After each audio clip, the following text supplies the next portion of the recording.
क्या आपके साथ कभी ऐसा हुआ है कि आपने 5 मिनट के चार्ट पर एक अच्छा सा ट्रेड सेटअप देखा, जहां सपोर्ट एरिया के पास से एक स्ट्रॉन्ग ग्रीन कैंडल बनाकर प्राइस ऊपर की तरफ निकलने की कोशिश करती है, जिसे देखकर आप लॉन्ग ट्रेड में एंट्री करते हैं, लेकिन आपके एंट्री करते ही मार्केट उल्टा पलट जाता है और आपका स्टॉप लॉस हिट करता है? मेरे ख्याल से आप में से बहुत से ट्रेडर्स ने इसे अपनी ट्रेडिंग के दौरान अनुभव किया होगा। अब आपने सोचा होगा कि मैंने तो सब कुछ सही किया था, सपोर्ट देखा, कैंडलस्टिक पैटर्न भी देखा, फिर भी स्टॉप लॉस क्यों हिट हुआ? देखिए, ज्यादातर केसेस में इसके पीछे का मेन कारण होता है कि आपने यहां सिर्फ एक ही टाइम फ्रेम को देखकर ट्रेड एंट्री कर ली। आपने 5 मिनट का चार्ट तो देखा, लेकिन 15 मिनट या 1 घंटे के चार्ट पर क्या हो रहा है ये नहीं देखा। ये सबसे कॉमन मिस्टेक है जो ज्यादातर नए ट्रेडर्स करते हैं। वो सिर्फ एक टाइम फ्रेम को देखकर ट्रेडिंग करते हैं, जबकि बड़ी टाइम फ्रेम पर शायद मार्केट उल्टी डायरेक्शन में जाने की तैयारी कर रहा होता है। इसीलिए आज के वीडियो में हम एक बहुत ही इंपॉर्टेंट कॉन्सेप्ट के बारे में सीखेंगे, जिसे टॉप डाउन एनालिसिस कहा जाता है। इसका मतलब है बड़ी टाइम फ्रेम से छोटी टाइम फ्रेम की तरफ चार्ट को स्टेप बाय स्टेप देखना, जिससे आप मार्केट की असली डायरेक्शन को समझ सकते हैं और सही जगह पर ट्रेड एंट्री कर सकते हैं। तो चलिए इसे पूरी डिटेल से समझने के लिए हम इस टॉपिक को कुछ चैप्टर्स में डिवाइड करते हैं, जिसमें सबसे पहले टॉप डाउन एनालिसिस क्या है इसे समझेंगे। दूसरे चैप्टर में हम कौन से टाइम फ्रेम को कब इस्तेमाल करना है इसे स्टेप बाय स्टेप सीखेंगे। उसके बाद तीसरे चैप्टर में हम चार्ट पर कुछ प्रैक्टिकल एग्जांपल्स देखेंगे, और सबसे आखिरी चैप्टर में हम एक retail trader top down analysis करते समय कौन कौन सी मिस्टेक्स करता है और आपको इनसे कैसे बचना है इसे जानेंगे। तो चलिए शुरू करते हैं।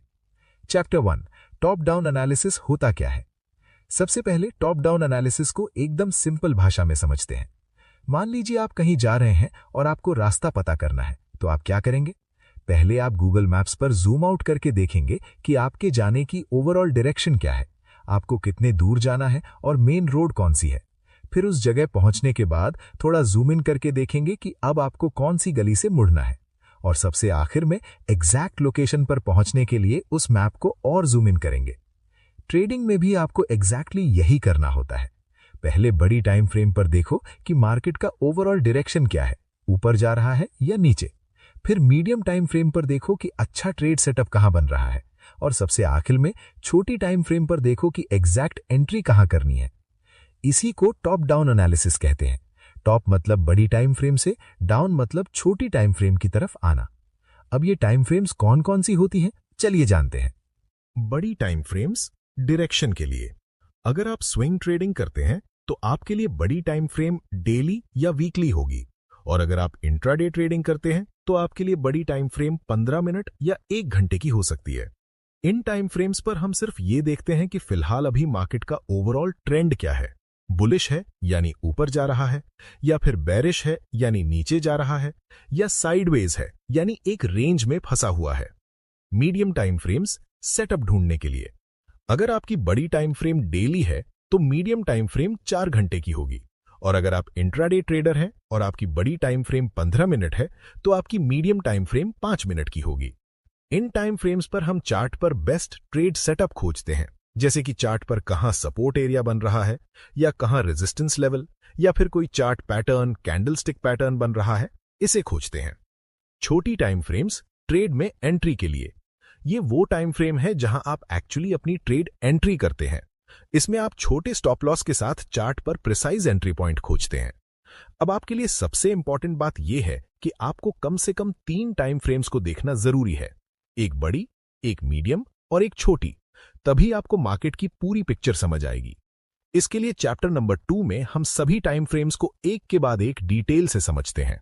बड़ी टाइम फ्रेम पर मार्केट डायरेक्शन कैसे पता करें, चलिए इसे एक प्रैक्टिकल एग्जाम्पल से समझते हैं। मान लीजिए आप बैंक निफ्टी में इंट्राडे ऑप्शंस ट्रेडिंग करते हैं, तो आपके लिए टाइम फ्रेम्स कुछ इस तरह होंगी। बड़ी time frame 15 minute, medium time frame 5 minute और छोटी टाइम फ्रेम 1 या 3 मिनट की रहेगी। इसलिए सबसे पहले हम 15 मिनट के चार्ट को ओपन करेंगे, जिसके लिए हम 3 स्टेप्स को फॉलो करेंगे। स्टेप 1, ट्रेंड को पहचानो। आपको यहां सबसे पहले यह देखना होगा कि मार्केट में चार्ट पर हायर हाइज और हायर लोज बन रहे हैं या फिर लोअर हाइज और लोअर लोज बन रहे हैं। अगर मार्केट चार्ट पर हायर हाइज और हायर लोज बना रहा है तो इसका मतलब मार्केट बुलिश है, यानी ऊपर जा रहा है। इस सिचुएशन में आपको लॉन्ग ट्रेड्स यानी कॉल ऑप्शन बाय करने के बारे में सोचना चाहिए। और अगर चार्ट पर लोअर हाइज और लोअर लोज बन रहे हैं तो मार्केट बेयरिश है, यानी नीचे जा रहा है। इस सिचुएशन में आपको शॉर्ट ट्रेड्स यानी पुट ऑप्शन बाय करने के बारे में सोचना चाहिए। कुछ ट्रेडर्स के लिए ये बहुत बेसिक बात है, लेकिन बहुत से नए ट्रेडर्स इसे इग्नोर कर देते हैं। अब स्टेप 2, इंपॉर्टेंट लेवल्स को मार्क करें। ट्रेंड समझने के बाद अब चार्ट पर कुछ इंपॉर्टेंट लेवल्स को मार्क करें, जैसे कि प्रीवियस डे का हाई और लो, आज का डे हाई और डे लो, या फिर चार्ट पर कोई स्ट्रॉन्ग सपोर्ट या रेजिस्टेंस जहां प्राइस बार बार रुक रही है। साथ ही कोई साइकोलॉजिकल लेवल जैसे 50,000, 52,000 जैसे राउंड नंबर्स, क्योंकि ये लेवल्स बहुत इंपॉर्टेंट होते हैं, क्योंकि इन लेवल्स पर बड़े ट्रेडर्स अपने ऑर्डर्स को प्लेस करके बैठे होते हैं। इंपॉर्टेंट लेवल्स को मार्क करने के बाद स्टेप 3 में हमें अब ट्रेड की डायरेक्शन डिसाइड करनी होगी, जिसके लिए अब इन दोनों चीजों को मिलाकर डिसाइड करो कि आज आपको चार्ट पर लॉन्ग ट्रेड्स देखने हैं या फिर शॉर्ट ट्रेड्स। जैसे कि मान लीजिए 15 मिनट के चार्ट पर मार्केट हायर लोज बनाते हुए ऊपर जा रहा है और प्राइस अभी एक सपोर्ट लेवल के पास है, तो इसका मतलब मार्केट बुलिश है और यहां सपोर्ट से बाउंस होने के चांसेस ज्यादा है, इसलिए आज हमें लॉन्ग ट्रेड्स देखने चाहिए। लेकिन अगर मार्केट लोअर हाइज बनाते हुए नीचे जा रहा है और प्राइस अभी एक रेजिस्टेंस के पास है, तो मार्केट बेयरिश है और यहां रेजिस्टेंस लेवल से रिजेक्शन आने के चांसेस ज्यादा है, इसलिए आज शॉर्ट ट्रेड्स देखने चाहिए। बस इतना सा काम करने से आप पहले ही जान जाओगे कि आज मार्केट किस डायरेक्शन में जाने वाला है और आप ट्रेंड के अगेंस्ट ट्रेड करने से बच जाओगे, जो सबसे बड़ी मिस्टेक होती है। अब मार्केट का डायरेक्शन किस तरह से जानना है ये समझने के बाद अब दूसरे पॉइंट में एक मीडियम टाइम फ्रेम का इस्तेमाल करके ट्रेड सेटअप कैसे खोजना है इसे जानते हैं। अब अगर हमें 15 मिनट के चार्ट से पता चल गया कि मार्केट बुलिश है, तो हम उसी के मुताबिक 5 मिनट के चार्ट पर बेस्ट ट्रेड सेटअप को खोजने का प्रयास करेंगे।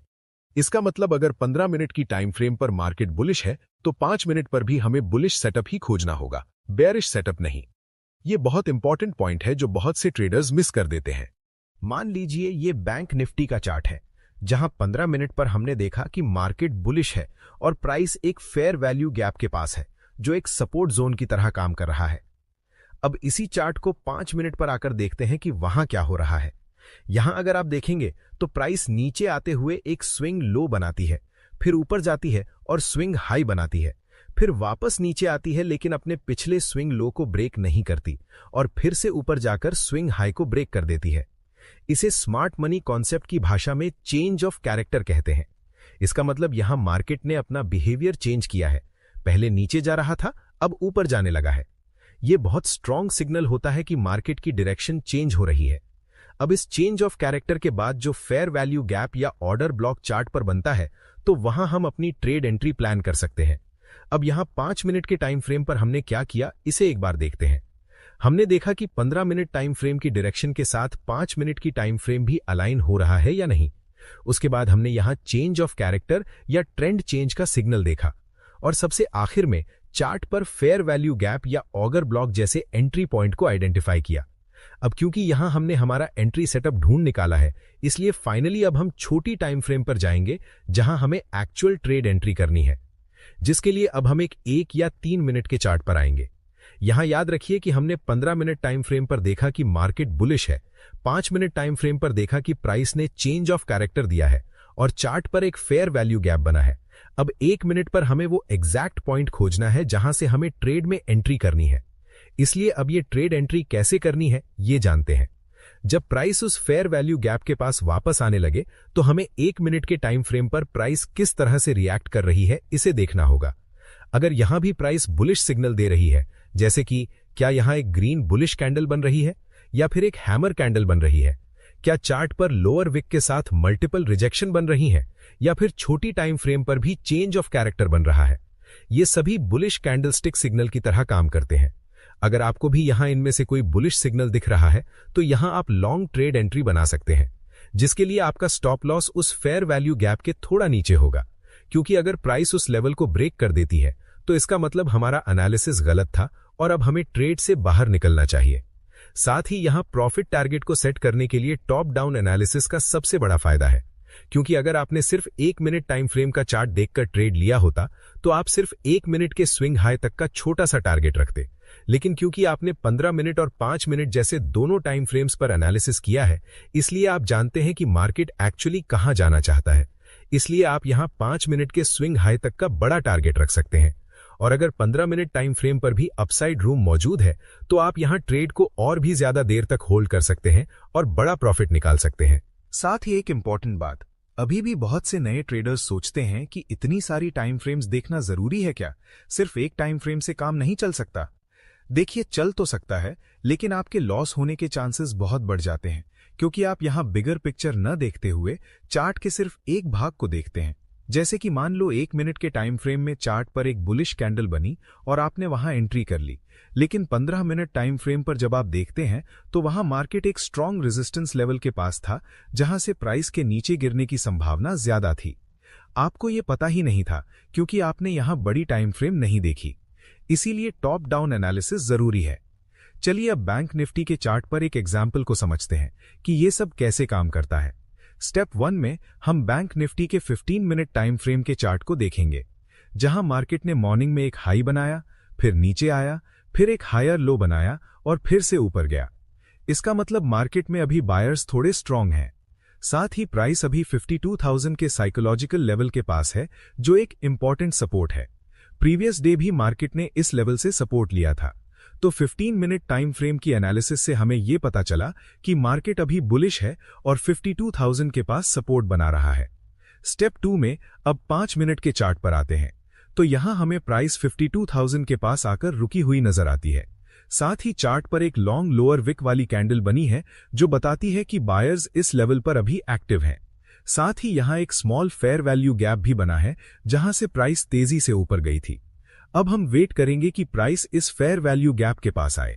अब सबसे आखिरी स्टेप 3 में जब 1 मिनट टाइम फ्रेम के चार्ट पर price fair value gap area के पास आती है, तो यहां चार्ट पर एक हैमर कैंडल बनती है, जो एक बुलिश रिवर्सल का सिग्नल है। अब हम यहां लॉन्ग ट्रेड में एंट्री कर सकते हैं, जिसमें हमारा stop loss fair value gap के नीचे लगेगा और हमारा प्रॉफिट टारगेट 5 मिनट का स्विंग हाई होगा, जो लगभग 52,500 के पास है। थोड़ी देर में प्राइस ऊपर जाती है और हमारा टारगेट हिट हो जाता है।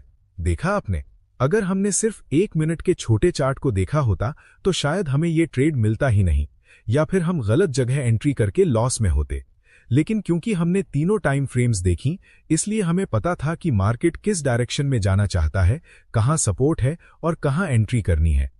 टॉप डाउन एनालिसिस को सीखने के बाद भी कुछ ट्रेडर्स गलतियां करते हैं। चलिए अब इन्हें समझते हैं। मिस्टेक नंबर 1, टाइम फ्रेम्स का मिसमैच। कुछ ट्रेडर्स बड़ी टाइम फ्रेम पर देखते हैं कि मार्केट बैरिश है, लेकिन छोटी टाइम फ्रेम पर एक ग्रीन कैंडल देखकर लॉन्ग ट्रेड में एंट्री कर लेते हैं। यह सबसे बड़ी गलती है।